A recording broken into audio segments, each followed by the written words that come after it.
YouTube can throttle us. They can suppress us. But they can't stop a text message. It wasn't just another headline circus around Jeffrey Epstein. It was something much bigger. Bill Gates, one of the most protected figures in the global elite club, walked into a closed-door House Oversight deposition, and suddenly the question is no longer whether Epstein had powerful friends. We already know that.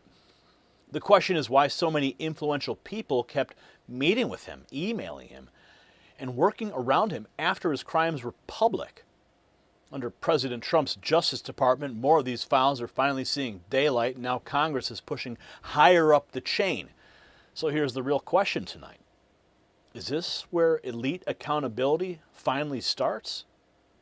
See, House Oversight Chairman James Comer made it clear before Gates went in, the committee wants answers about Gates' relationship with Epstein and Ghislaine Maxwell, what he saw, what he knew, and why those connections continued. Comer also revealed something else that should get every American's attention. Based on testimony from yesterday and conversations with Epstein's survivors, he now wants Alan Dershowitz brought in as well. That tells you the investigation's not shrinking, it's only widening. And when Gates arrived, what did he do? He gave a polished line about being there voluntarily and wanting justice for victims. Fine, sure. But when reporters asked the obvious question, why did you keep meeting with Epstein after his conviction, Gates went silent. 4 hours behind closed doors, no public answers on the way in.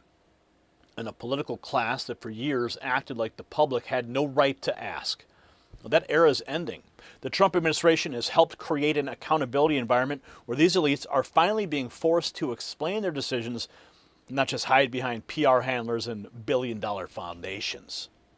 As we talk about institutions people no longer trust, it reminds me why more Americans are looking for solutions they can actually see and feel in their own lives. You've probably seen the clip of Joe Rogan with Mel Gibson talking about people close to them who face serious health struggles and then saw dramatic turnarounds. Rogan mentions light-based therapies working at the cellular level. Gibson says that plainly the stuff works.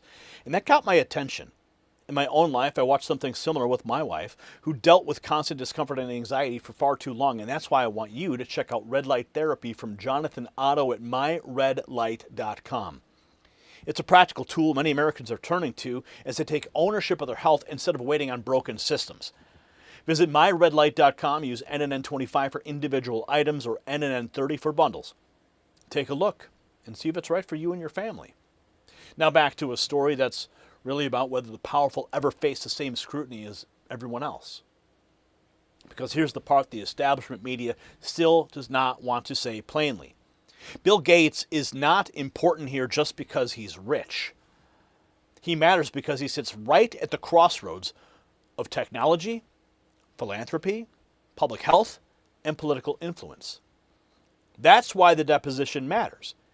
Investigators are no longer just tracing Epstein's crimes, they are tracing elite decision-making after Epstein's criminal history was already known.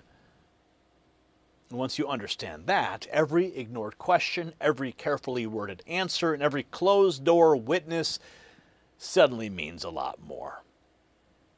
We go now to James Comer, who had some remarks before the deposition in the Epstein file investigation. All right, well, thank you all for being here. Hopefully everybody can hear me okay. We are about to begin the interview with Bill Gates. This will be our 15th interview. There are a couple of things I want to mention about yesterday. Based on the testimony from Ms. Groff, as well as a meeting that I had afterwards with several of the Epstein survivors, I am going to ask Alan Dershowitz to come in.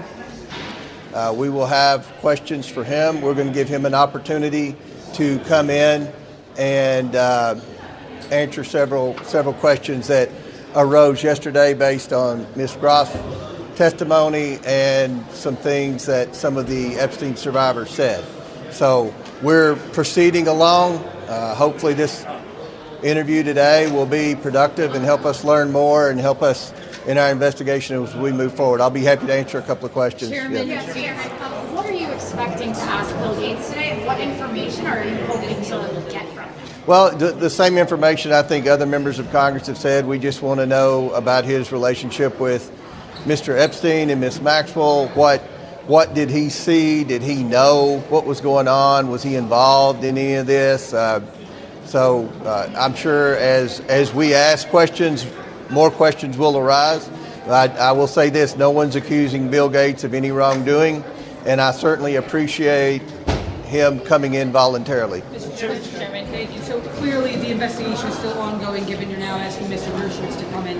Are there any plans to formally ask Acting Attorney General Todd Blanche to come in? I'm communicating with the Department of Justice. I would like for Todd Blanche to come in July. Well, he's got, I think we all know he has a big confirmation coming up. So, but I've always wanted Blanche to come in. Now, let me be very clear. Todd Blanche came in a month ago. He came in with Pam Bondi to answer questions from the Oversight Committee, and the Democrats stormed out and ran to you all to try to be the first to get on MSNBC and talk about their outrage. What a missed opportunity for the Democrats. But Todd Blanche answered questions that Republicans had for several hours, as did Ms. Bondi. But we brought Ms. Bondi back in, and we're working to bring Todd Blanche in. Would it be, Mr. Chairman, there were emails in the files relating to Bill Gates, a draft email alleging there was some kind of a request to get medication for STD type thing. Is there potential for criminal wrongdoing there, asking someone to procure a medication that may not otherwise be available? I don't know about that, but that email will be addressed in the first hour of questioning, I can assure you. The majority will have 1 hour of questioning, the minority will have a 1 hour questioning. I hope that you all review the transcripts of all these interviews that we do and look at the depth of the questions that the Republicans ask versus the depth of the questions that the Democrats ask. Yesterday, right off the bat, the Democrats asked questions about Mar-a-Lago and Donald Trump, and this is about the survivors of Epstein and Maxwell. This is about trying to figure out how the government failed, and this goes back several administrations, several attorneys general. This has definitely been a failure in justice. We're trying to get the truth to the American people, and we're trying to provide some type of justice for the survivors. So I really hope that you all are reviewing the transcripts, because it's inevitable that after every interview, the Democrats march out here. Actually, they tiptoe out here, and they go and tell you all this stuff. They're outraged that Lutnick said or that Bondi said. Well, then the transcript comes out and no one ever questions on it. It's real frustrating, because the Democrats have been nothing but dead weight in this investigation. But I feel like we've accomplished a lot. We're bringing people in. So he says Republicans want answers on Gates, Epstein, Maxwell, and the eyebrow-raising email. Now Gates steps up himself for a short statement before the hearing behind closed doors.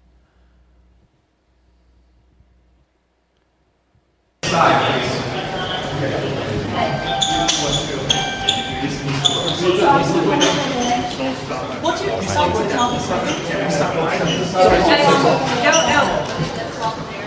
Gotta move back. Stand here. Yes, gotta move back. All right, please move back. Ms. Faulkner, in here, Ms. Faulkner. I'm glad to be here voluntarily to testify, to help with the committee's work. I'll start with an opening statement in the hearing room. I hope my testimony is helpful to the important work of the committee to find justice for the victims. Thank you. Did Epstein ever introduce you to any women? Do you regret your friendship with Jeffrey Epstein? So, kept it brief and voluntary on the way in, but when reporters pressed him on why he kept meeting Epstein after the conviction, the cameras caught what he didn't say. Well, Bill Gates has spent the better part of 4 hours in this hearing room behind me speaking with the House Oversight Committee about his relationship with Jeffrey Epstein. On his way in this morning, he refused to answer any questions from us. Mr. Gates, why did you meet with Jeffrey Epstein after his conviction? What did you guys talk about? Now, Yeah. So after 4 hours behind closed doors and silence in the hallway, Republicans started giving their read on how Gates handled the heat. Congressman Tim Burchett says the answers were cautious, coached, and raised even more questions. What do you need? What do y'all want to ask me? Anything? I'm just trying to get to the heart of his relationship his relationship with Epstein and the business association or what. I think there's some questions that alluded to some blackmail type things. What was going on? What do you need? What do y'all want to ask me? Anything? I'm just trying to get to the heart of his relationship his relationship with Epstein and the business association or what. I think there's some questions that alluded to some blackmail type things. What was going on there? Pretty clear to me, though, that Epstein was a friend collector. He just liked to have people around him that were big deal and get his picture made with them and hang out with them, and I think that's how he reeled them in. Mr. Gates is very couched in his replies, and I mean, he's very well coached, too. He's got great attorneys, I assume. He's probably made more money in interest since more than all of us will make in a year. He looked pretty downtrodden for a guy worth, several whatever billions or whatever. I mean, he's like Oprah times 20, I think. I'm not sure. He did look pretty worn down and stressed, but if I was his attorneys, that's exactly how I would coach him to be in front of this group. Good job yesterday at the UFO press conference, dude. Why was this a closed-door hearing? I don't know, ma'am. That's above my pay grade. I'm big about transparency. I always just say let it be wide open, but that seems to be something both parties agree on, and that's the way we go. And we did that with the Clintons as well. I think the Clintons said that they weren't going to come in unless we did that, which I don't know how you get past a subpoena. I'm not really sure how that works, but I guess if you're a big deal, you can do more than the rest of us could. One of your colleagues said that Gates was kind of combative. What would you be, ma'am? I guess if you're getting drug out here, y'all your dirty laundry. Let's be honest, I don't think he's that good of a person. So Burchett says Gates look stressed and heavily lawyered up, which only fuels demand for transparency next week at the broader case laid out on air. Repeated meetings, email contacts, and questions about travel even after Epstein was already a convicted sex offender. Microsoft co-founder Bill Gates testifies before the House Oversight Committee in a closed-door setting as part of the Jeffrey Epstein investigation. This comes in response to files released by the DOJ that showed that Gates and Epstein met multiple times and that many of the tech billionaire's advisors were in contact with Epstein up until his death in 2019. Gates has denied any knowledge of Epstein's crimes and says he never traveled to Epstein Island. Sure. That's the public summary. The corporate media will air, but the deeper concern is in the paper trail, including a 2013 grant email chain that appears to show Epstein inserting himself into Gates Foundation business he had no official role in. The Epstein files released by President Trump's Justice Department revealed a disturbing chain of emails dating back to 2013. Epstein quietly took control of a multi-million-dollar grant from the Bill and Melinda Gates Foundation. DOJ file EFTA 00972411, grant correspondence, IPI to the Gates Foundation. October 2013, IPI's Director of Finance writes to Amy Carter at the Gates Foundation. A routine grant request, operating support, project funding, standard institutional correspondence. Rudd Larson forwarded the entire email chain to Jeffrey Epstein. The ask, quote, IPI requests general operating support in the range of $1 to $2.5 million and project support of $2.5 to $4 million.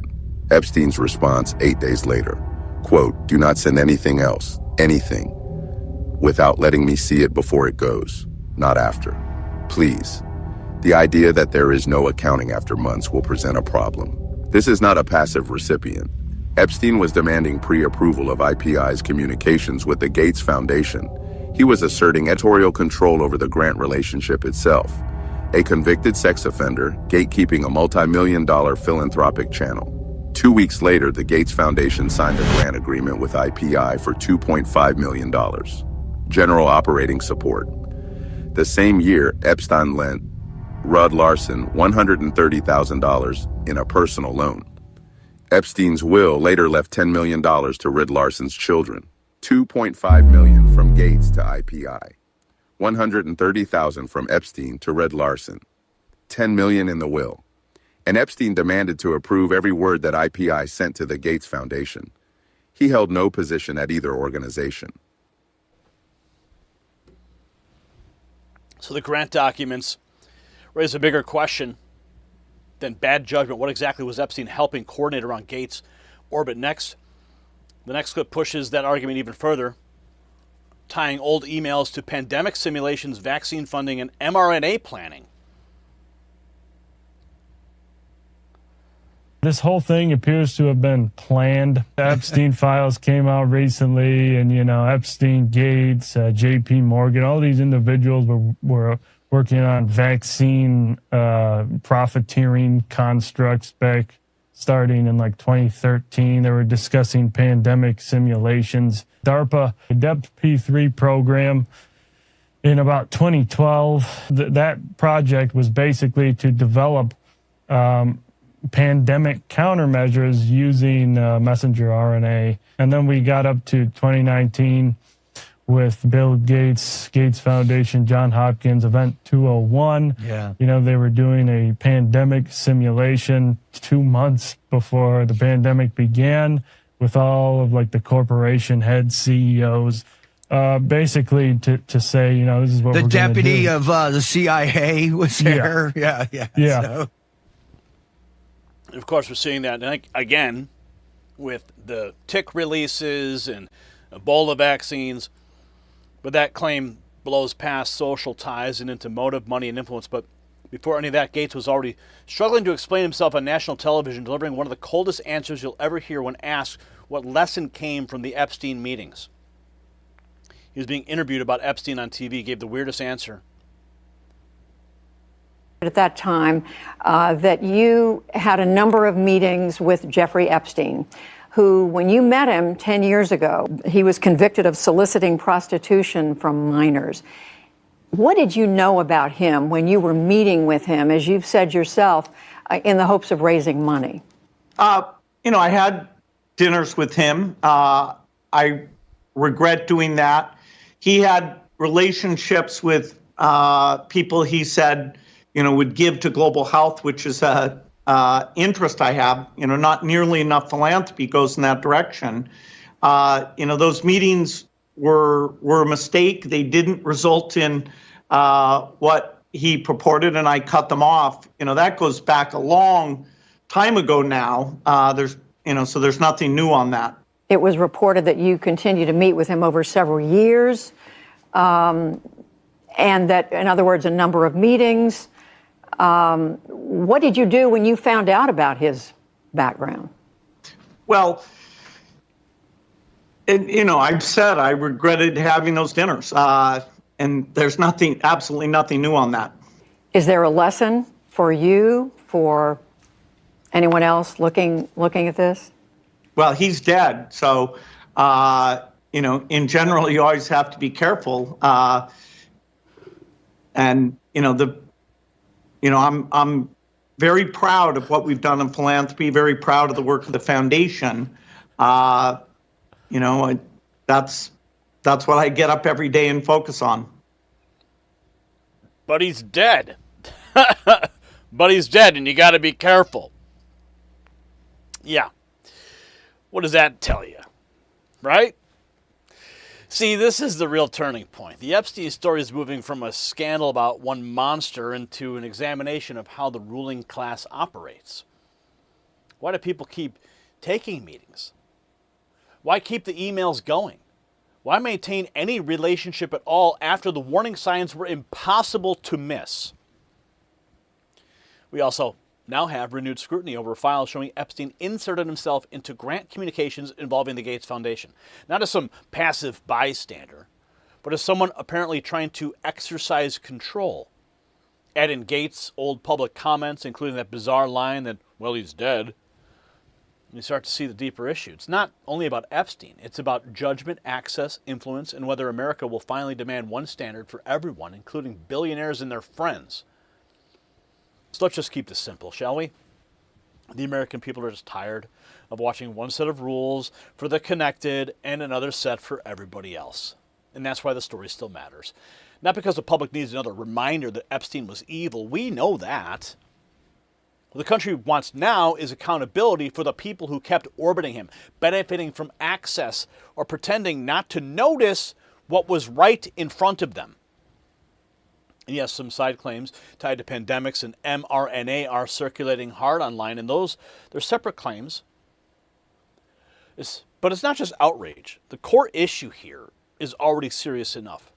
Known elite figures continued engaging with a convicted sex offender, and now the questions are finally catching up.